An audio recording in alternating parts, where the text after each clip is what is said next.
காலை ஒளி. எழுதியவர் திருமதி டோரா எட்வின். நீ கண்ணால் காண்கின்ற யாவுமே என்னுடையவைகள். உனக்கு எதுவும் சொந்தமில்லை.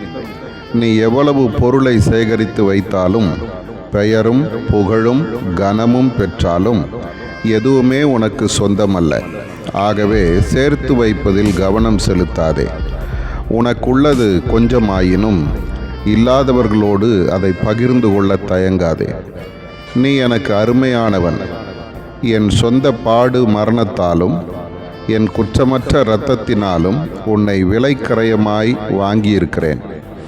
இந்த நாளின் மணித்துளிகள் விலையேற பெற்றவை. வீணாக்கி விடாதே. உன் தெரிந்தெடுப்புகள் என் வசன அடிப்படையிலேயே அமையட்டும். உன் துக்கம் சந்தோஷமாக மாறும்.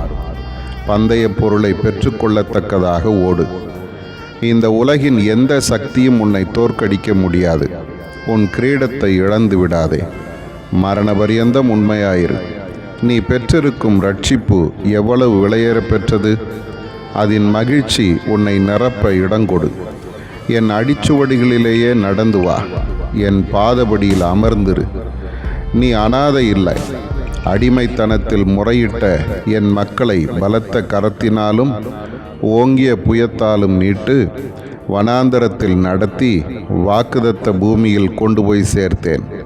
உன்னையும் என் நீதியின் வலது கரத்தினால் தாங்குவேன். என் பெரிய நாமம் மகிமைப்படும்.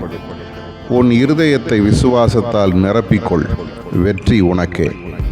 ஆதார வசனம் ஆதியாகமம் 5:22. ஏனோக்கு தேவனோடு சஞ்சரித்தான்.